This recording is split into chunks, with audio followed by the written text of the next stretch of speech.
போன வீடியோல பார்த்தீங்க அப்படின்னா, இந்தியன் ரூபி யுஎஸ் டாலருக்கு எதிரா ஃபால் ஆகிட்டே இருக்கிறதுனால, நம்ம விலைவாசியெல்லாம் எப்படி ஏறும் அப்படிங்கிறத ஒரு எக்ஸாம்பிள் மூலமா பார்த்துருந்தோம்.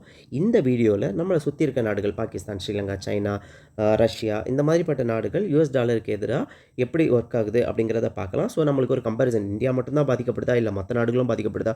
அப்படிங்கிறத நம்ம இங்க தெரிஞ்சுக்கலாம். ஸோ இப்ப நீங்க பார்க்குற கிராஃப்ல பார்த்தீங்க அப்படின்னா, இந்தியன் ரூபி ஃபால் ஆகுறது உங்களுக்கு தெரியும். இந்த கிராஃப் வந்து கீழ போச்சு அப்படின்னா, வேல்யூ வந்து குறைஞ்சுக்கிட்டே இருக்கு. மதிப்பு கிடையாது. இப்போ நீங்கள் $100 கொண்டு போய் அமெரிக்காவில் கொடுத்தீங்கன்னா அவன் $1 உங்களுக்கு திரும்ப தருவான்.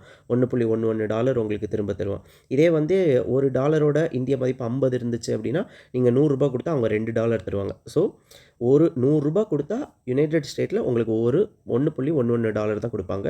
இப்போ மற்ற நாடுகளை பற்றி பார்க்கலாம். இப்போ ஃபர்ஸ்ட்லேருந்து பார்க்கலாம். ஃபர்ஸ்ட் எடுத்துக்கிட்டிங்க அப்படின்னா ஆப்கானிஸ்தான் எடுத்துக்கலாம். இப்போ கடைசியாக தாலிபான் ஆட்சி வந்திருக்கு. ஸோ அதை பற்றி பார்க்கலாம். இப்போ தாலிபான் நாடோட கரன்சி பார்த்தீங்கன்னா 100 ஆப்கானி கொடுத்தீங்கன்னா அவங்க $1.51 அவங்க தராங்க. ஸோ இங்கே வந்து பார்த்தீங்கன்னா டாலர் ரேட் வந்து அதிகமாயிட்டே இருக்குது அப்படிங்கிறத நம்மளால் பார்க்க முடியும். அதே நேரம் நமக்கு பக்கத்தில் இருக்க இன்னொரு நமக்கு போட்டியான ஒரு நாடு பார்த்தீங்கன்னா சைனீஸ். ஸோ அவங்க வந்து சைனீஸ் யுவான் யூஸ் பண்ணுறாங்க. ஸோ இது ஏன் இப்படி கிரேல வருதுன்னு தெரியல. பட் நமக்கு வந்து பார்த்தீங்க அப்படின்னா அந்த வேல்யூ வந்து ஸ்லைட்டாக இன்க்ரீஸ் ஆகுறத நம்ம பார்க்க முடியுது. ஸோ ஆப்கானிஸ்தான், சைனா அந்த ரெண்டுமே இன்க்ரீஸ் ஆகுது. என்ன ஒன்று ஏஷியாவில் இருக்கிற ஒரு முக்கியமான நாடு அப்படின்னு பார்த்தீங்கன்னா ரஷ்யா. ஸோ ரஷ்யா வந்து கொஞ்சம் முக்கியமான நாடு.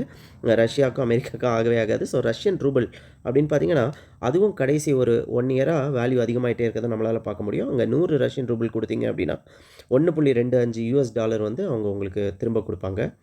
ஸோ அதுக்கப்புறம் பார்த்தீங்கன்னா சிங்கப்பூர் பார்க்கலாம். ஸோ சிங்கப்பூர் பார்த்தீங்கன்னா 100 சிங்கப்பூர் டாலர் கொடுத்தா அவங்க $77 வந்து உங்களுக்கு திரும்ப கொடுப்பாங்க. பாகிஸ்தான் பார்க்கலாம். ஸோ பாகிஸ்தான் பார்த்தீங்கன்னா கம்மியாயிட்டே இருக்குது. நீங்கள் $100 கொடுத்தீங்கன்னா அவங்க 36 காசு தான் அவங்களுக்கு திரும்ப 36 சென்ட்ஸ் அவ்வளோதான் கொடுப்பாங்க அவங்க உங்களுக்கு. வேறு என்ன நாடு பார்க்கலாம்? பிரேசில் பார்க்கலாம். ஏன்னா மக்கள் தொகையில் கிட்டத்தட்ட கொஞ்சம் பெரிய நாடு அப்படின்னா பிரேசில் தான். ஸோ பிரேசில் ரியால் பார்க்கும்போது அங்கேயும் $100 கொடுத்தீங்கன்னா உங்களுக்கு ₹100 பிரேசிலியன் ரியல் கொடுத்தீங்கன்னா அவங்க $18.52 கம்மியாகும். ஸோ இந்த கிராஃப்லேருந்து தெரிகிறது ஒரு விஷயம் என்ன அப்படின்னா உண்மையாலுமே இந்தியன் டாலர் வந்து கொஞ்சம் பாதிக்கப்பட்டிருக்கு அப்படிங்கிறத நம்மளால் நல்லா தெரிஞ்சுக்க முடியுது. என்னோட பக்கத்தில் இருக்க ஒரு நாடு அப்படின்னா பங்களாதேஷ் தாக்கா. ஸோ அதை எடுத்துக்கிட்டிங்கன்னா ஸோ அங்கே வந்து 100 பங்களாதேஷ் தாக்கா கொடுத்தா 0.82 கொடுப்பாங்க.